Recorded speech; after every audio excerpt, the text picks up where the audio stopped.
জাহান্নামটা ধরে দাও, কোন আগুনে জ্বালানো হবে একটু দেখাইয়া দাও।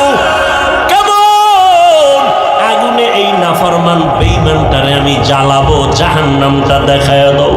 এরে নবীর উম্মতের দল, জাহান্নামটা দেইখা অন্তরের পানি শুকাইয়া পাগল, ওদিকে আজরাইলের চেহারাটার আকৃতি দেইখা পাগলের মতো হয়ে যাবে। জানা আয়েশা রাদিয়াল্লাহু আনহা বলেন, আমি একদিন তাকাইয়া দেখি আমার মায়ার নবী আমার রুমের একটা কোণায় বয়া চুপচাপ গুনগুন গুনগুন করে নবী কান্না করে। আমি আয়েশা ভয় পেয়ে গেলাম, না জানি কোনো বেয়াদবি আমি করে ফেলেছি নাকি। আমি আয়েশা নবীর পাশে গিয়ে দাঁড়াইয়া বললাম, ও মায়ার নবী, আপনি আমার রুমের মধ্যে বসে কেন কাঁদেন? আমি আয়েশা কোনো বেয়াদবি করেছি নাকি? না রে আয়েশা, তুমি কেন বেয়াদবি করবা বলো? আম্মা জান আয়েশা বলেন, ও নবী, আমার মাত্র বয়স অনেক কম, 6 বছর বয়সে আপনার সাথে আমার বিবাহের বন্ধন হয়েছে। 9 বছর বয়সে আমি আপনার ঘরে আসছি। ও পর্দার আড়ালের আম্মা জানেরা, আম্মা জান আয়েশা কান্না করেন, নবী আমার বয়স অনেক কম। আম্মা জান আয়েশার 18 বছর যখন বয়স, তখন নবী দুনিয়া থেকে বিদায় নিয়ে চলে গেলেন। এরে নবীর উম্মতিরা, ও যুবকেরা, ও বৃদ্ধ বাবাজিরা, ও ব্যবসায়ীরা, ও পর্দার আড়ালের আম্মা জানেরা, আম্মা জান আয়েশা বলেন, নবী বেয়াদবি যদি না করে থাকি তো কেন কাঁদেন? নবী বলেন, ও আয়েশা, আমার হাসরের ময়দানের ভয়ঙ্কর অবস্থার কথা আমার মনে পড়েছে, জন্য কান্না করি। আম্মা জান আয়েশা বলেন, নবী কেমন ভয়ঙ্কর?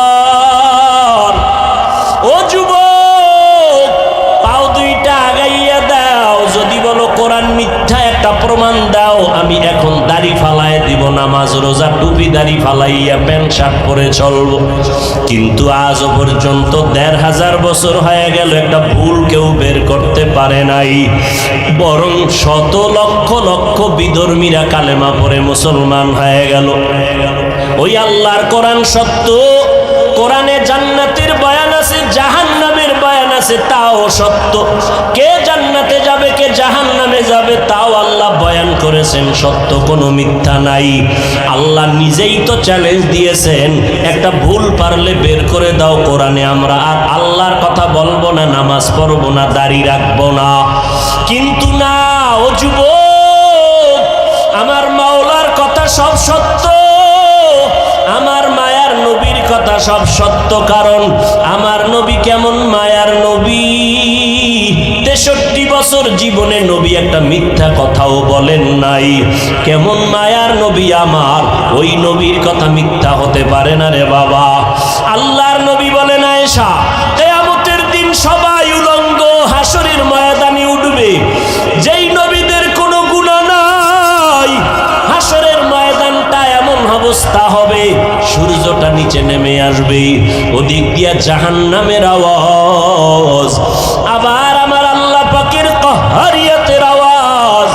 আল্লাহ বলবেন, লিমানিল মুলকুল ইয়াউম, আমার আল্লাহর কুদরতি আওয়াজ এত বিকট, এত প্রচন্ড বিকট আওয়াজ হবে, হাসরের ময়দানটা থরথর করে কেঁপে উঠবে, জাহান্নামের আগুনের গরম, ওদিকে সূর্যের গরমে মাথার মগজগুলো ফেটে ফেটে গলিয়া গলিয়া পড়ে যাবে। নবীরা পর্যন্ত যাদের কোনো গুনাহ নাই, যদি কেউ সন্দেহ করে তাদের ঈমান নাই, নবীরা পর্যন্ত বেগুনাহ মাসুম, উম্মতের কথা ভুলিয়া তারাও কাঁদবেন, আল্লাহ আমারে বাঁচাও। মুসা নবী উম্মতের কথা ভুলিয়া বলবে, আল্লাহ আমারে বাঁচাও, সইতে পারি না হাসরের ময়দানের ভয়ঙ্কর অবস্থা, সহ্য করতে পারি না। ইব্রাহিম নবী কাঁদবেন, আমাকে বাঁচাও। মুসা নবী, ইব্রাহিম নবী, ঈসা নবী, আদম নবী কাঁদবেন, আল্লাহ আমাকে বাঁচাও। আমার আম্মা জান বলে, নবী তখন আপনি হাসরের ময়দানে কি করবেন?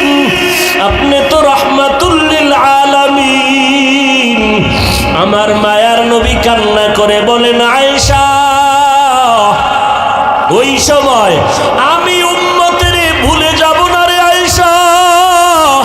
আমি তখন আমাকে বাঁচানোর চিন্তা করব না, আমি তাৎক্ষণিকভাবে আমি মাকামে মাহমুদে মাওলার দরবারে সিজদায় পড়ে যাব আর কান্না করে বলবো, আল্লাহ আমার উম্মতের বাঁচাও, ও আল্লাহ আমার উম্মতেরা কই, আমার একটা উম্মতের যেন জাহান্নামে না যায়, জাহান্নাম থেকে বাঁচাও। আমার একটা উম্মত জাহান্নামে গেলে আমি জান্নাতে যাব না। ও নবীর আশেকের দলের আরে বাবা, আজকে তুমি স্কুলে পড়ো, কলেজে পড়ো, বাধা নাই। ও যুবক, আজকে তুমি নবীর তরিকা কেন মানবা না, নবীরে কেন চিনবা না? কত বিধর্মী নবীর তরিকা মানিয়া নামাজ পড়ে। তোমার আমার মতো কত সন্তানেরা স্কুল কলেজে পড়ে, বাধা নাই, নামাজও ছাড়ে না। তুমি কেন পারবা না রে বাবা? চাকরি করো, ব্যবসা করো, তোমার মতো কত যুবক চাকরি ব্যবসা করিয়াও নামাজ ছাড়ে না। বলো বাবা, তুমি কেন পারবা না? নবীর তরিকায় দাড়িটা লম্বা করতে কেন পারো না রে বাবা? মনে মনে ভাবছো কি আল্লাহর কোরআন মিথ্যা, নবীর কথা মিথ্যা? না রে বাবা, না। ও যুবকেরা, আল্লাহর কাছে তওবা করে কাঁদো। যদি পাও দুইটা আগাইয়া দাও, আমি পায়ে হাত ধরিয়া হলো বলতে রাজি, আর গুনাহ করবা না। স্কুল কলেজে পড়ে ডাক্তার হও, ইঞ্জিনিয়ার হও, আলহামদুলিল্লাহ, দোয়া করি। তবে বেয়াদব হইও না। আদর্শ ডাক্তার হও, আদর্শ ইঞ্জিনিয়ার হও, আদর্শ এসপিডিসি হও। তোমার ব্যবহারে যেন আলেমরা কষ্ট না পায়, তোমার আচরণে যেন কোনো মুরব্বীরা কষ্ট না পায়, তোমার ব্যবহারে তোমার আপনজন বন্ধু বান্ধব যুবকেরা যেন কষ্ট না পায়, তোমার ব্যবহারে যেন মা বাবা কষ্ট না পায়। বীর উম্মতের দল, আল্লাহর নবী বলেন সবার নামে জান্নাতে বাড়ি আছে, তবে ফেরাউন বেঈমানেরা জান্নাত কখনোই পাবে না। কিয়ামতের ময়দান যখন কায়েম হবে, আল্লাহ বিচার শুরু করবেন। সকাল থেকে দুপুর আধা বেলার মধ্যে হাসরের ময়দানের টোটাল বিচার কমপ্লিট হয়ে যাবে। জাহান্নামীরা জাহান্নামে থাকবে, জান্নাতীরা জান্নাতে যাবে। আধা বেলার মধ্যে হিসাব কমপ্লিট হয়ে যাবে। কেমনে এত মানুষ, হাজার হাজার